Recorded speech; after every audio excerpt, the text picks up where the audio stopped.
Hello there, my name's Bill and I'm a storyteller, and each week I'm going to be telling you a story for the Summer Reading Challenge. And as the Summer Reading Challenge is on the Silly Squad, each week I thought I'd wear a silly hat. This is a silly hat, it's a plastic hat. So watch out for next week's story, it'll be a different hat. And if you look carefully at my t-shirt, you might get a clue of what today's story is. You can see the fire coming out. It's a story about a dragon. And I have a dragon that lives in my house. Whatever you do, don't tell anybody about it, because I don't want the police coming round. You know, they might get a bit suspicious. So keep that as a secret. Anyway, this is the story of Cedric the dragon. And when I hit my bowl, it means I start, and when I hit it again, it means the end. It saves me saying the end, or they all lived happily ever after. Because in some stories, they don't all live happily ever after. Here we go. Cedric the dragon. Cedric was a dragon who loved to be the centre of attention. He wanted everyone to notice him. He wanted everyone to think he was great. And what did he look like? Well, Cedric had a green scales with a lovely radiant sheen. He had two pointed horns at the front, and he had eyes that burned like coals. He also had ears that were curved, scimitar shape, and halfway down his body he had two great wings to lift him up in the air, and his tail tapered to an arrow point. And Cedric, as I said, loved to be the centre of attention, and he was always cracking jokes. I have to say, they weren't very good jokes. Here's a little glimpse of them. What was the first animal in space? I don't know, what was the first animal in space? The cow that jumped over the moon. Oh, all right, I'll do another one then. Why are ghosts such bad liars? I don't know. Why are ghosts such bad liars? Because you can see right through them. I told you his jokes weren't very good. Anyway, let's get on with the story. Oh, something you need to know about dragons. Dragons are sensitive creatures. They've had a bit of a bad press, you know, what with stories and this, that and the other. And yeah, there have been one or two really horrible dragons, nasty dragons, so of course trouble. But a lot of the time, the trouble is often caused by us as humans. Do you know that some princesses used to think, how am I going to get a knight to notice me? So they would invite a dragon round for tea. They would just get them into the castle, and then they would shout, "Help! Help! Help! I've been kidnapped by a dragon! Help!" And a knight would come galloping on his horse with his spear and his sword. And the poor old dragon just didn't know what was going on. So that's why dragons are very suspicious of humans. Every now and again a dragon does encounter a human, or a human encounters a dragon, and it's usually ended up in a story or a folk tale. Let's go back to Cedric. Cedric was like to be the centre of attention, but one day he was just at home. He was sitting watching the TV. It was Dragon Quest, of course, and there he was watching the TV when his mum came into the room. "Cedric." "Yeah?" "You're watching far too much TV." "Uh-huh." "You're watching too much TV." "It's good, Mum." "Turn it off." Oh. He turned the TV on. What is it? if you watch too much TV, it make you go all funny. You're always on a screen all the time, either your phone, your laptop. You just got to do other things. Anyway, Granny Grace, your lovely granny, is coming to visit. She's coming to Heathrow Airport tomorrow, and you are going to go and pick her up. Do I have to? Yes. All right then. So the next day came, and remember, Cedric has got to go and get Granny Grace from Heathrow Airport.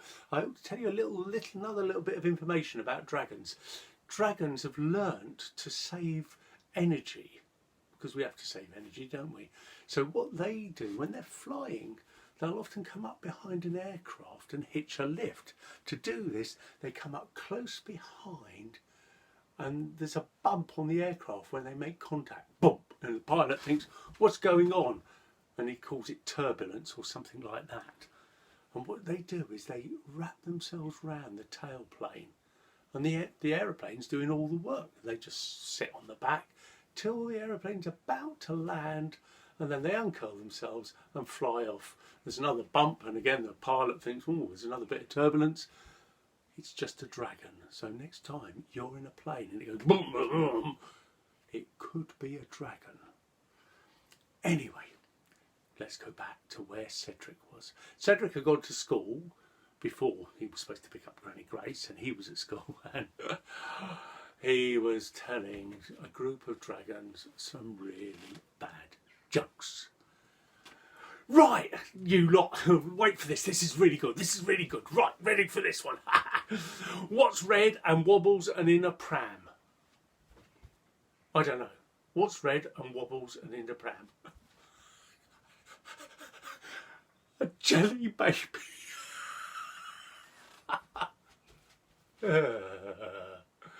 All right, here's another one then. Right. Why did the robber have a bath before he went to rob the bank? I don't know. Why did the robber have a bath before he went to rob the bank? Because he wanted to make a clean getaway.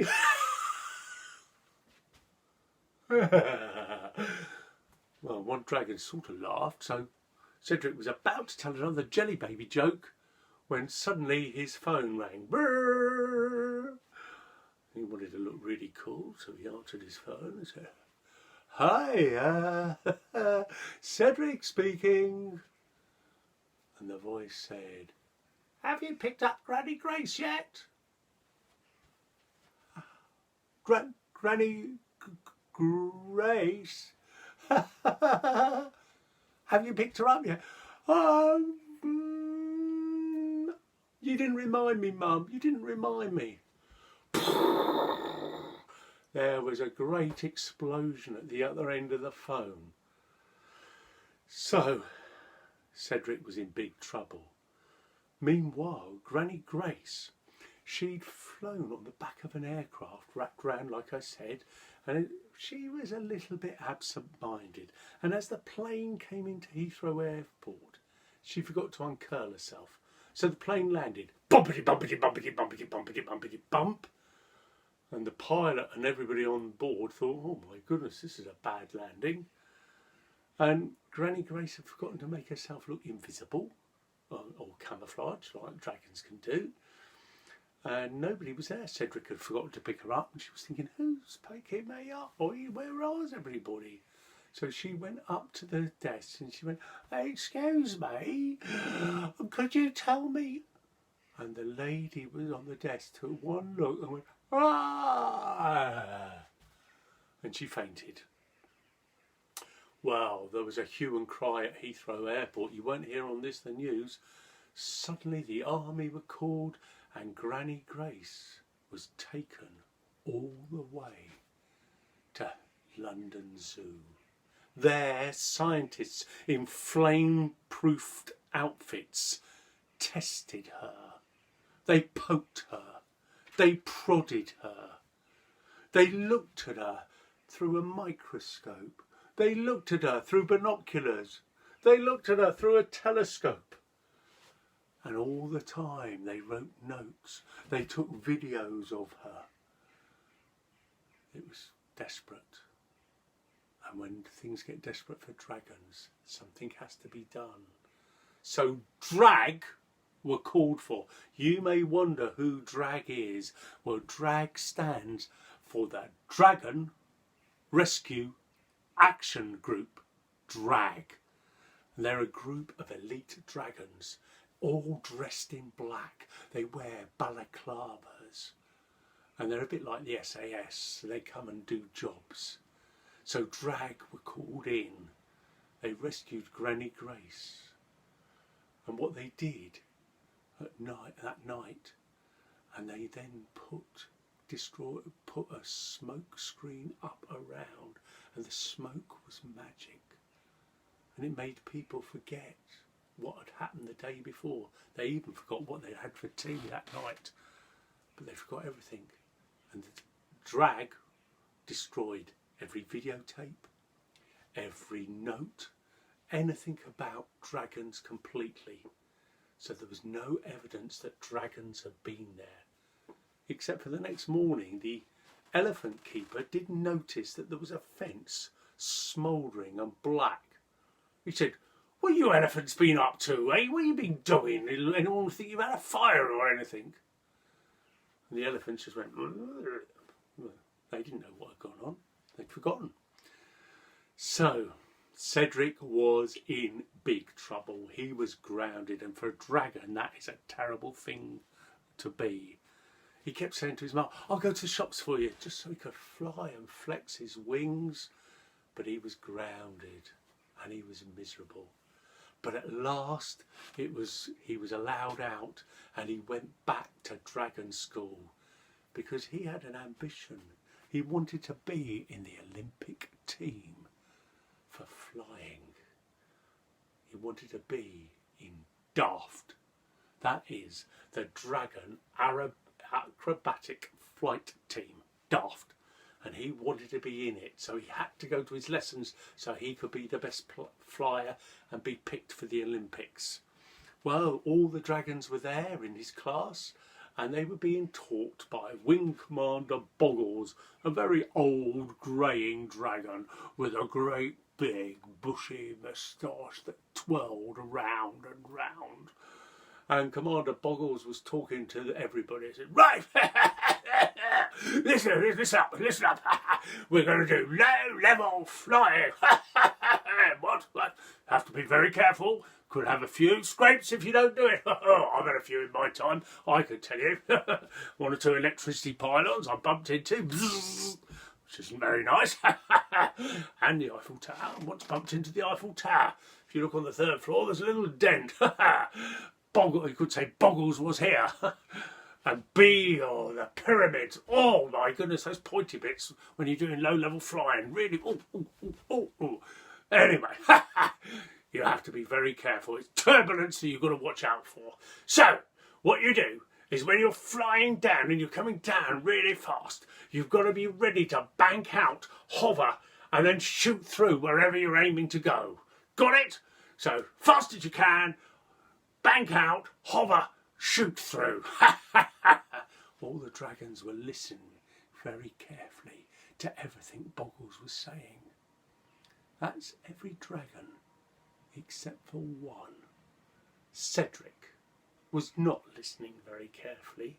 Cedric was watching Boggles' moustache, and as he watched it, he kept thinking, "It's like a pair of curtains." That got him thinking, curtain jokes. Doctor, I think I'm a pair of curtains. Well, pull yourself together. He was thinking jokes, and he wasn't listening at all to anything that Boggles was saying. So the next day, he hadn't learnt anything. And the next day, they were going to be flying under Sydney Harbour Bridge in Australia. It's a lovely bridge. If you've seen it, look up pictures of it. So all the dragons were flying high above Sydney Harbour Bridge. Boggles was even higher than the rest of them, looking down on them. Said, "Right, remember what I told you yesterday? I hope you've all got your camouflage on so the humans can't see us. Ready, Maisie, you go first. Off you go. And Maisie went shooting down as fast as she could, but she remembered as she was going down to ease off at the last minute, hover, and then hurtle through under Sydney Harbour Bridge. "Oh, bravo!" said Boggles. "Oh, jolly good show, what? Right, Cedric, it's your turn now." Remember, Cedric hadn't listened very carefully, but Cedric thought, "I'm the fastest dragon here. I'm going to show them. Here I go, Geronimo!" And he hurtled down as fast as he could. And as he went down, he got faster and faster, and the wind rushed through and tickled his scales. Ooh, down and down. Look at me go. I'm the fastest by far, faster than Maisie. Whoosh, faster and faster. Up above, Boggles was watching. "Pull out, Cedric. Pull it. He's got to pull out in a minute." But Cedric was going faster and faster. And then Boggles up above, and I'm sorry about this, Boggles swore. Are you waiting for this? He went, "By George!" That is the worst dragon swear word ever. All the other dragons went, "He said by George, he said by George." But Cedric was going down, and at the last minute he realised, "Oh my goodness, I'm going too fast." He felt the turbulence buffet one wing and the other. He tumbled this way, he tumbled that way. He lost complete control. He ended up breathing out a great ball of fire. And then he went crash straight into the side of one of the pillars of Sydney Harbour Bridge. And he sank down and down into the water. Oh my God! Luckily, the Dragon Rescue Action Group, with their balaclavas, came flying down to the rescue, and they managed to rescue Cedric. And when he woke up in hospital, he found he had a broken wing, and he thought, "I'm not going to get into the Olympics now. I wonder what I could do instead." I know. I could be a comedian. Here's another one. Here, ready for this one. Why have bees got sticky hair? I don't know. Why do bees have sticky hair? Because they use honeycombs. I told you those jokes were bad.